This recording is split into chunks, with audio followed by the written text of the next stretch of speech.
Mazmur pasal 23. Mazmur pasal 23, mari kita baca bersama-sama.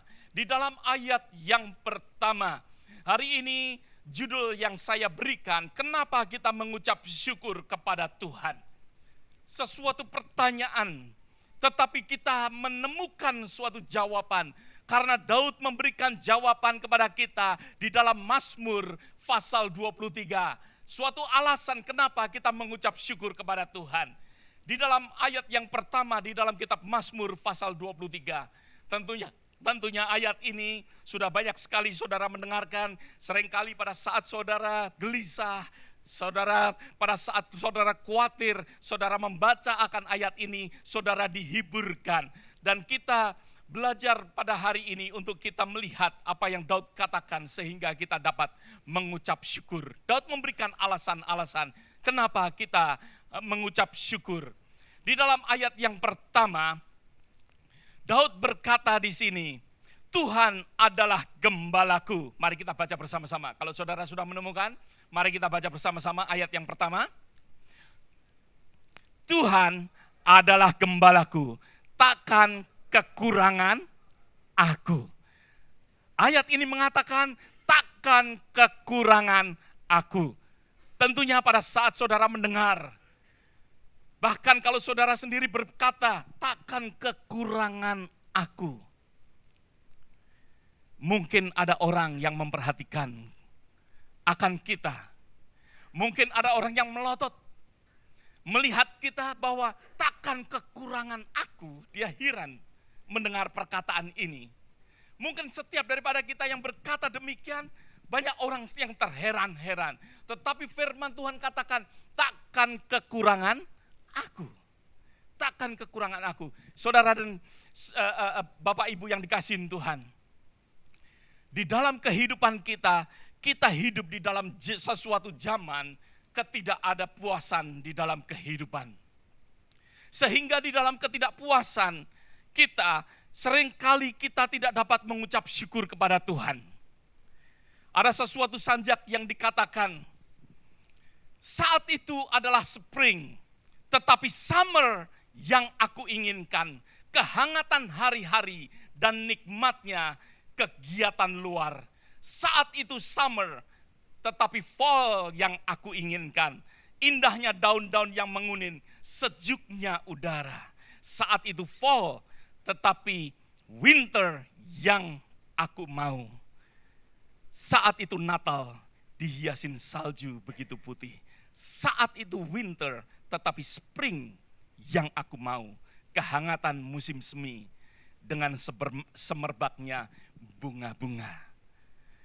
Kita melihat dari sajak ini bahwa tidak ada sesuatu kepuasan. Bahwa pada saat spring kita menginginkan summer. Pada saat summer kita menginginkan fall. Pada saat fall kita menginginkan winter. Pada saat winter kita menginginkan spring. Sesuatu di dalam kehidupan kita, tidak ada sesuatu kepuasan di dalam kehidupan. Bahkan di dalam kehidupan kita, kita selalu berpikir sedikit lagi ataupun lebih lagi, ataupun lebih lagi. Anak yang kecil, ia ingin banyak toys, lebih banyak lagi toys. Maka dari itu setiap kali mereka pergi ke toko dan lain sebagainya, mereka menginginkan meskipun toys sudah begitu banyak di rumahnya, tapi menginginkan mainan lagi. Dan juga menginginkan lebih banyak waktu untuk nonton TV. Itu adalah anak-anak. Tetapi teenager mengatakan, teenager lebih menginginkan lebih lagi kebebasan, lebih lagi privacy, lebih lagi popularity. Orang yang dewasa menginginkan lebih memiliki banyak barang, lebih memiliki banyak bersenang-senang. Orang tua ingin memiliki lebih sehat, lebih mau banyak teman, dan lebih dihormati. Di dalam kehidupan kita, banyak hal-hal yang kita inginkan, lebih lagi. Bahkan di dalam kehidupan kita tadi saya katakan bahwa di dalam kehidupan kita tidak ada sesuatu kepuasan di dalam hidup ini. Banyak kita berpikir bahwa kebahagiaan, Kebahagiaan itu ditentukan oleh keadaan ataupun ditentukan oleh sesuatu yang ada di dalam kehidupan kita. Sering orang berpikir bahwa kebahagiaan, perhatikan hal ini saudara. Kebahagiaan sering kita berpikir ditentukan oleh keadaan. Ditentukan oleh sesuatu yang ada di sekitar kita. Maka dari itu sering kita tidak bisa mengucap syukur. Seringkali it's hard for us to give thanks. Karena kita berpikir bahwa keadaan itulah yang menentukan kebahagiaan kita. Sebenarnya sesuatu kekeliruan. Tidak demikian saudara, bahwa kebahagiaan ditentukan oleh sebagaimana sikap kita. Ada amin saudara. Kebahagiaan saudara dan saya ditentukan oleh sikap kita. Suatu saat ada dua orang ibu yang belanja bersama-sama, bukan belanja, dia habis belanja, dia makan bersama-sama. Dia datang kepada suatu restoran. Ibu ini melihat seorang pembeli biasa, seorang penjual biasa di dalam mungkin keadaan bad mood, keadaan yang tidak baik, mungkin bisnis lagi sepi dan lain sebagainya. Ya, bahkan tidak treat customer dengan baik, tetapi treat bagaimana keadaan yang ada di dalam kehidupan daripada yang mempunyai restoran ini. Maka itu dengan muka cembetut, ibu ini melihat, dua ibu ini melihat bahwa owner daripada restoran ini bermuka tidak enak dan bersuara pun juga tidak enak. Ibu yang satu pada saat menikmati makanan, dia katakan, kamu kok bisa, kepada ibu yang lain. Dia mengatakan, kamu kok bisa? Dengan yang mempunyai restoran demikian melakukan kita masih bisa, kamu masih bisa sopan, kamu masih bisa menikmati makanan. Aku nggak suka dengan makanan ini.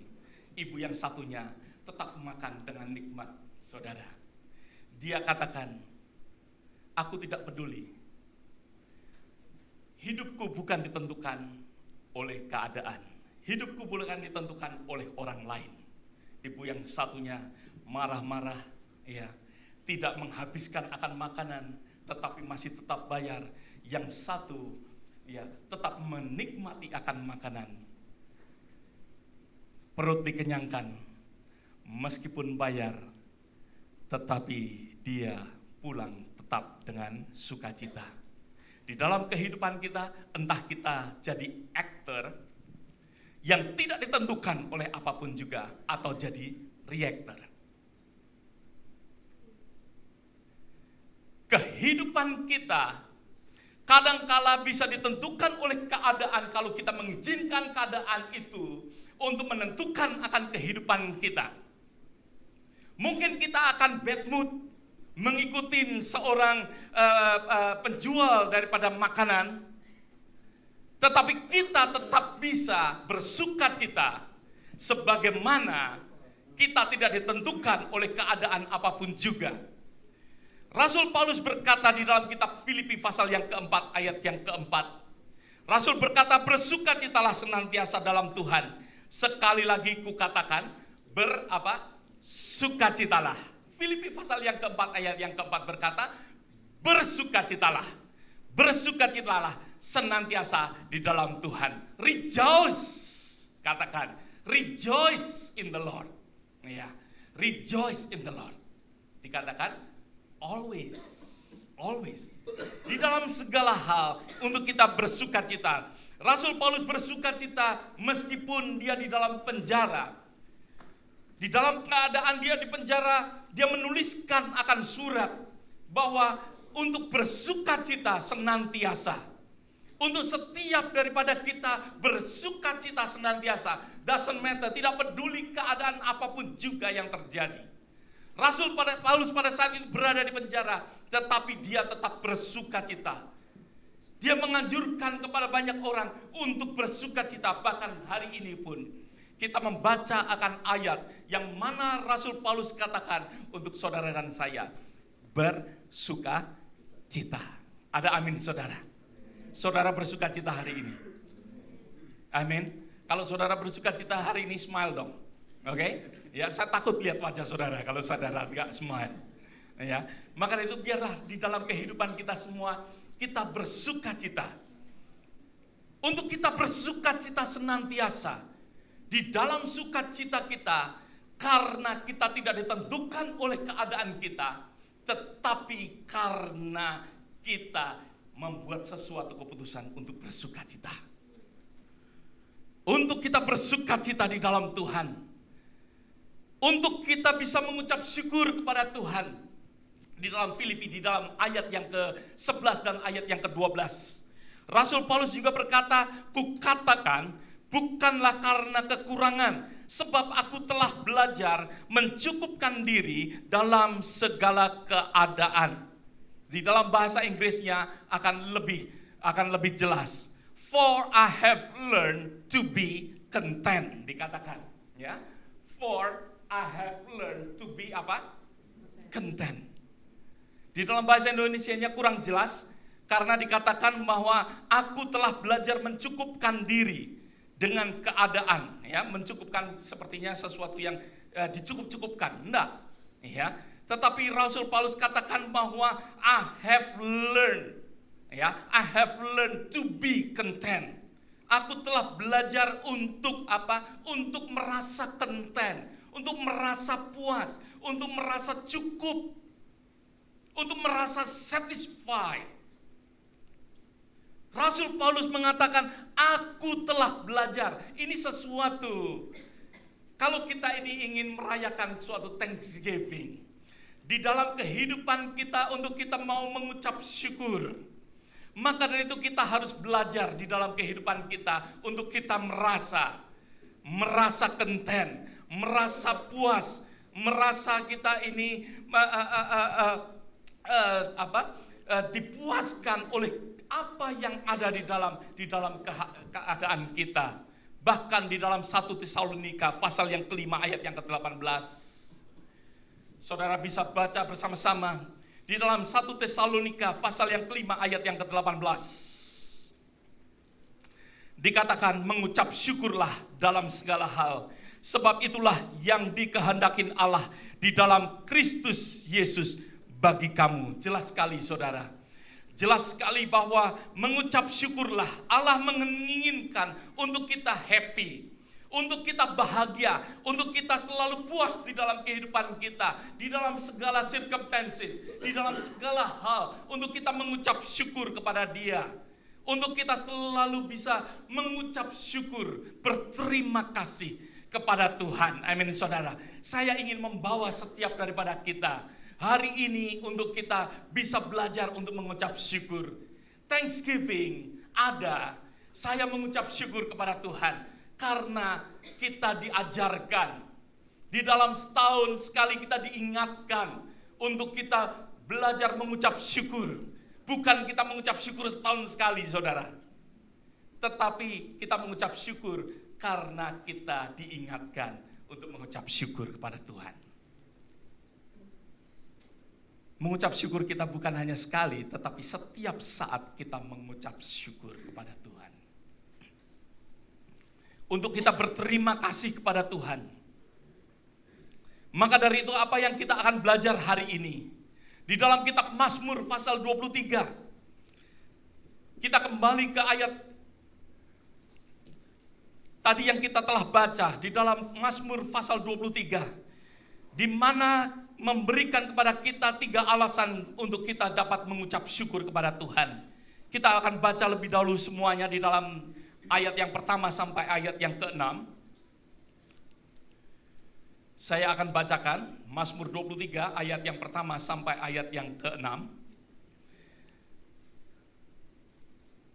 Mazmur Daud.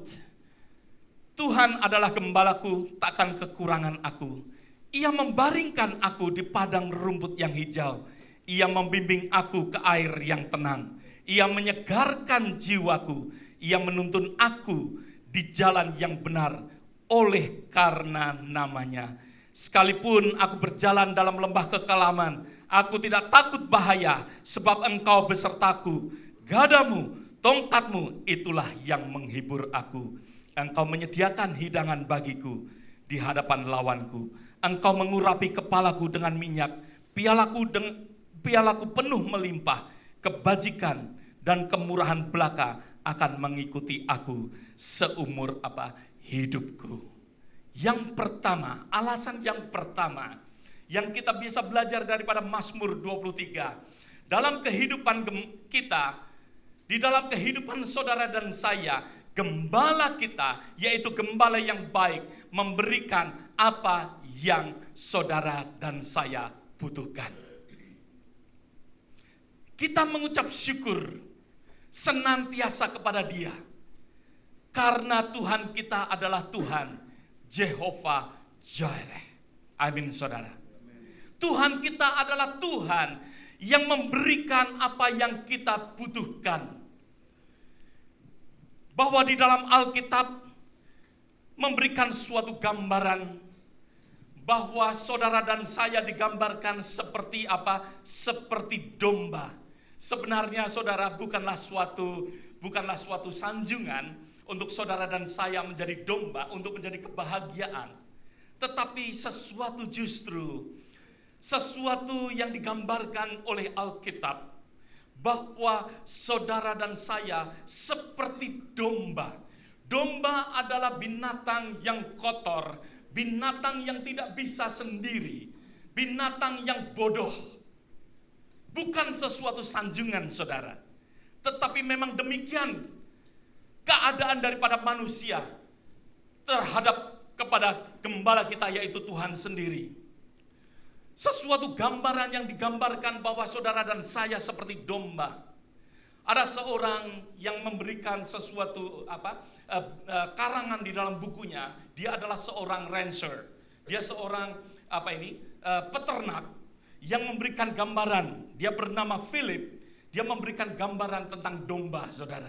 Sesuatu gambar yang baik, yang mengatakan bahwa domba membutuhkan perhatian lebih dibandingkan dengan peliharaan yang lainnya. Dia mengatakan bahwa domba membutuhkan sesuatu perhatian lebih dibandingkan dengan peliharaan yang lain. Hal ini mengingatkan pada kita bahwa di dalam kehidupan kita membutuhkan perhatian lebih daripada Tuhan. Maka dari itu kenapa Tuhan mengatakan aku menjaga kita seperti biji mataku. Saudara ingat akan ayat itu. Bahwa Tuhan begitu mengatakan Dia adalah Immanuel yang selalu bersama-sama dengan kita. Karena apa? Karena inilah domba. Domba tidak bisa hidup tanpa sesuatu perhatian yang lebih. Maka itu Philip sesuatu yang di dalam bukunya mengatakan bahwa domba membutuhkan suatu perhatian yang lebih daripada piaraan-piaraan yang lain. Domba tidak dapat mengurusi akan dirinya sendiri. Selanjutnya dia berkata, kalau gembala tidak membuat untuk domba itu pindah dari satu tempat kepada tempat yang lain, apa yang domba lakukan, saudara? Saya surprise, saya nggak pernah berpikir demikian. Domba itu akan memakan habis rumput sampai gundul, sampai rumput itu mandul dan tidak akan bertumbuh lagi. Domba itu tidak bisa mencari mana rumput di sekitarnya yang lain dan lain sebagainya. Tapi dia akan makan di tempat yang sama terus menerus di sekitar situ. Sampai habis, sampai gundul dan rumput itu tidak akan bertumbuh lagi. Maka dari itu dibutuhkan gembala yang memindahkan dari satu tempat kepada tempat yang lain. Sesuatu kehidupan daripada saudara dan saya membutuhkan sesuatu pemeliharaan yang demikian. Dikatakan juga yang selanjutnya bahwa domba-domba itu adalah binatang yang stubborn, yang tidak bisa melihat jauh dan mudah sekali ketakutan. Dan domba mempunyai sifat penakut. Bukankah itu manusia? Domba dikatakan mudah sekali tersesat karena tidak punya insting untuk pulang sendiri. Gak ada insting untuk pulang, saudara. Nanti saya akan berbicara lebih lanjut. Dikatakan juga bahwa domba hanya mempunyai sedikit pertahanan. Tanduk yang kecil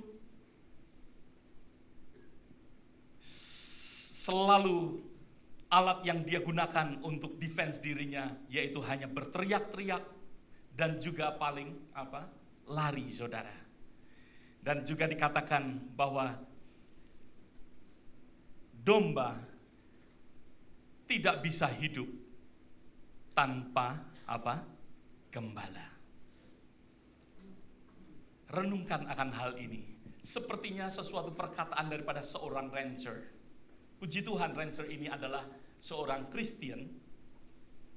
Tetapi memang demikianlah. Sesuatu kehidupan daripada saudara dan saya. Maka dari itu apa yang dikatakan oleh Daud? Daud berkata, Tuhan adalah gembalaku, takkan kekurangan takkan kekurangan aku. Daud berkata, takkan kekurangan aku. Saudara dan saya, di dalam segala kebutuhan, kita sanggup mengatakan ataupun kita dapat berkata, takkan kekurangan aku. Karena apa? Karena Daud lebih dahulu berkata. Daud berkata lebih dahulu, sebelum dia berkata takkan kekurangan aku. Dia tidak explain tentang dirinya, tetapi dia explain tentang Tuhan adalah gembalaku. Ada amin, saudara. Daud tidak berkata tentang dirinya, takkan kekurangan aku. Tetapi Daud berkata bahwa Tuhan adalah gembalaku. Karena Tuhan gembala kita, maka dari itu kita tidak akan kekurangan apapun. Segala kebutuhan saudara dan saya dipenuhi oleh Tuhan. Maka dari itu dia berkata, takkan kekurangan aku. Saudara dan saya akan berkata, tidak akan kekurangan kita. Karena Tuhan gembala daripada kita. Tuhan gembala daripada saudara dan saya. Di dalam ayat yang kedua dikatakan, ia membaringkan aku di padang rumput yang hijau. Ia membaringkan aku. Perhatikan ini, saudara. Ia membaringkan aku. Di dalam bahasa Inggrisnya, he makes me lie down. He makes me. Ia membuat aku. Ia tidak. Kadangkala di dalam kehidupan kita, ya, kita nggak mudah untuk berbaring, saudara. Tapi di ayat ini dikatakan, ia membaringkan aku. He make me lie down. Saudara akan terbaring. Domba-domba ini akan terbaring kalau domba ini full. Kalau domba ini kenyang, maka dari itu domba akan mudah sekali terbaring, saudara. Inilah Tuhan kita yang memberikan kepada saudara dan saya untuk kita boleh kenyang di dalam Tuhan. Kita akan terbaring.